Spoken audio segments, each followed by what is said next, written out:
Penned by Roy Minton and directed by Alan Clarke, Scum was earmarked for broadcast in 1977 as part of the BBC's Play for Today drama series. The play was, however, shelved due to concerns regarding its representations of violence, which were considered to be potentially too problematic for television broadcast, and what was viewed as an unfair and unrealistic portrayal of life within a borstal.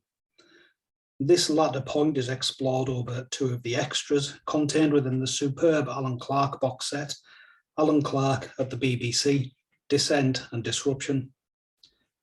The first of these extras is an edition of Tonight from 1978, in which the critic Peter Fiddick, who'd written a positive review of Scum for The Guardian, debates the play's claims to authenticity with the then managing director of the BBC, Alistair Milne.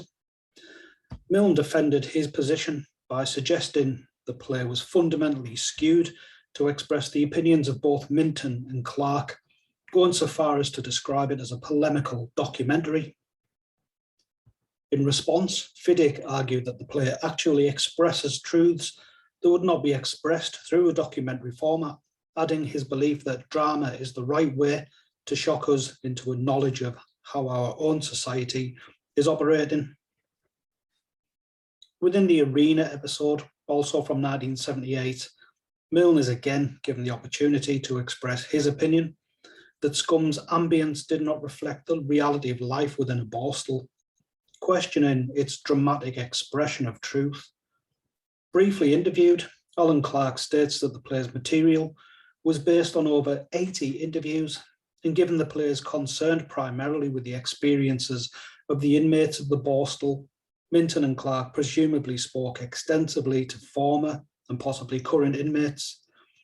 Milne claims to have taken advice from sources who, he suggests, know more about borstals than Clarke and Minton. However, given Milne's objections to the unfair portrayal of life within a borstal, it's entirely possible that he views the representations of staff behaviour to be unrealistic.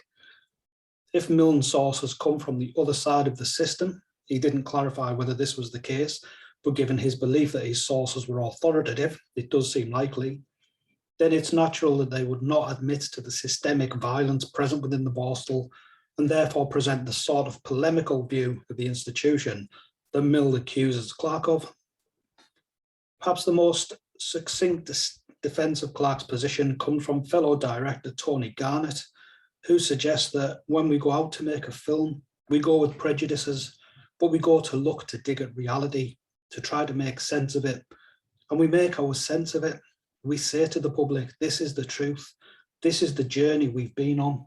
We've compressed it into an hour and a quarter, and we invite you to experience that distillation. Indeed, one of Milne's criticisms of Scum was that it was too filled with incidents for its running time. The point is that all of the incidents that do occur within the 78 minutes of screen time are, according to Clarke, dramatic expressions of truth. They might not have occurred within the relatively short space of time portrayed on screen, but they would occur at some point within the borstal system.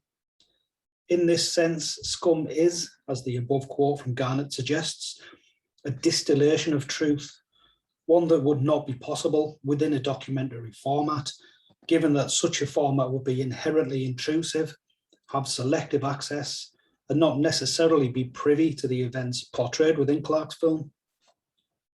The censoring of Clarke's vision would irk him greatly, and it would not be the last time the BBC, amongst other organisations, would consider his representations of violence to be inappropriate for broadcast.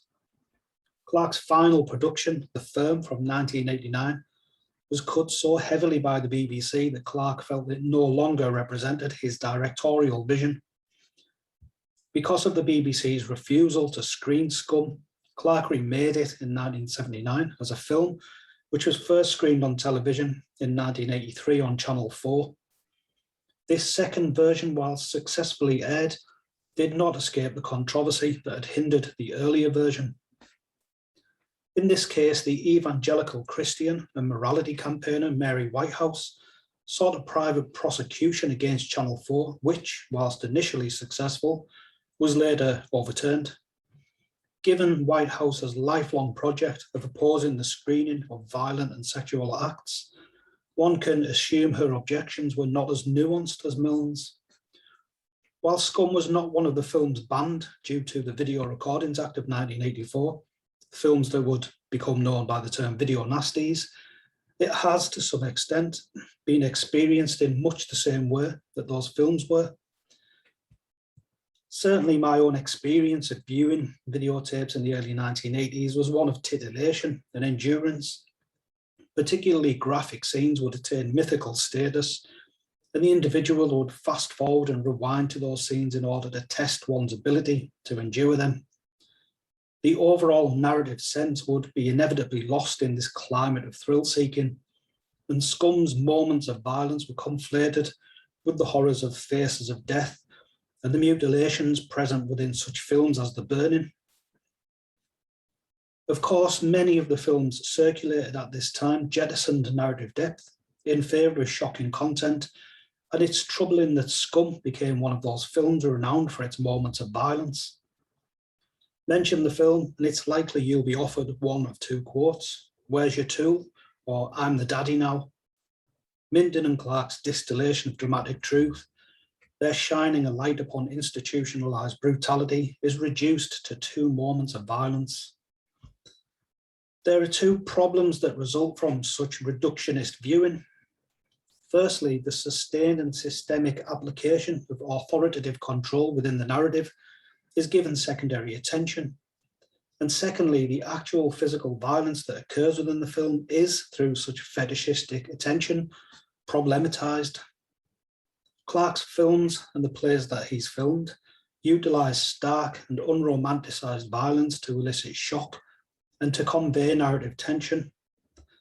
But this violence is entirely contextual and serves a fundamental narrative purpose, which quite frankly can't be said of many of the films that Scum was lumped in with.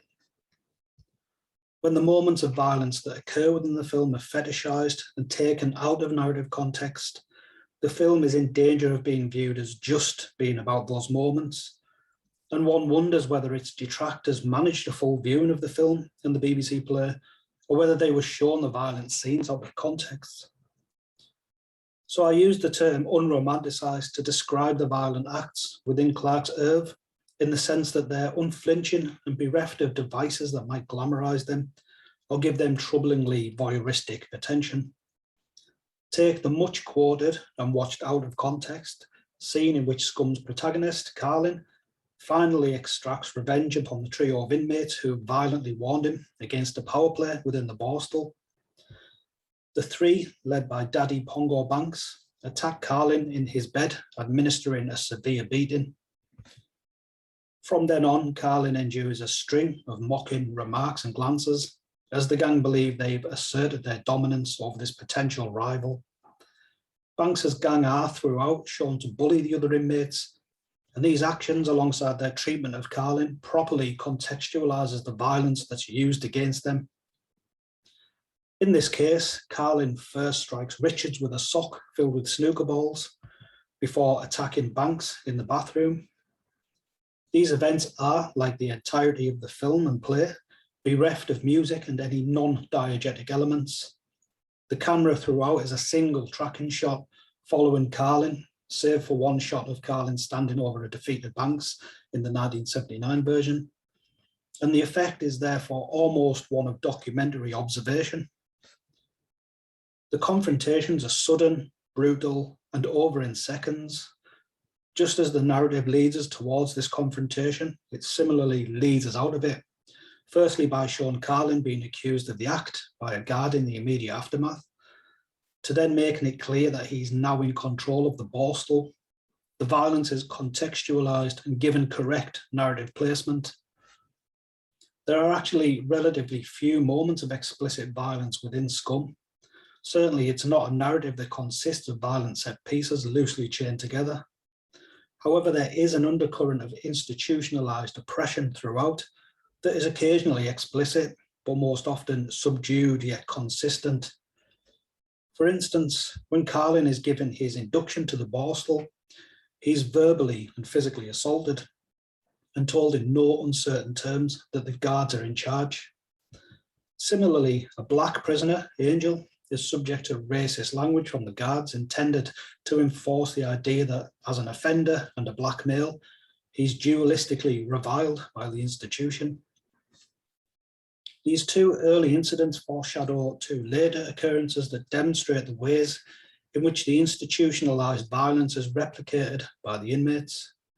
Whenever a guard enters a prisoner's room, the prisoner is required to stand to attention and recite his name and number. Banks and his henchman, Richards, enter Angel's room and demand that he tells them his name and number before administering some racial abuse and a beating. After Banks and Richards leave, Mr. Sands, one of the most antagonistic guards, enters Angel's room, demands his name and number, asks who beat him up, and then places him on report for having an untidy room. Similarly, when Banks and Richards attack Carlin in his bed, they remind him that he is not the daddy in the Borstal, leave him in no doubt that they're willing to physically assert their dominance should he ever step out of line. Both of these incidents are evidence that the prisoners, and especially those in positions of privilege, reiterate the ideological oppression that underlies every exchange between the guards and the inmates. Carlin's attack against Banks, representing as it does his takeover, is met with disapproval from Mr. Sands precisely because it hasn't been sanctioned by the guards. Banks's attacks on other prisoners are tolerated because they maintain the element of oppression that the guards themselves express. In this way, Banks and his gang are intermediaries between the prison regime and the prisoners. Carlin, however, takes up the mantle of daddy in order to avoid being subject to oppression from either another daddy or the guards, given the fact that the system recognises the daddy as a potential influence upon the behaviour of the Borstal and affords him a certain degree of leniency. Indeed, the housemaster asks Carlin to use his influence to keep things down. The fact that we do not see Carlin bullying other inmates suggests that whilst he's willing to ensure there are no acts of rebellion directed towards the institution, he's unwilling to reiterate the systemic oppression against his fellow inmates. Of course, this is the case until one of the inmates commits suicide, the direct result of the neglectful attitude of the system towards those in its care. Davis enters the Borstal at the same time as Carlin and Angel, after having escaped from an open prison. It's clear from the start that he's unable to adjust to incarceration and unable to assert himself. As such, he's bullied by both guards and other prisoners.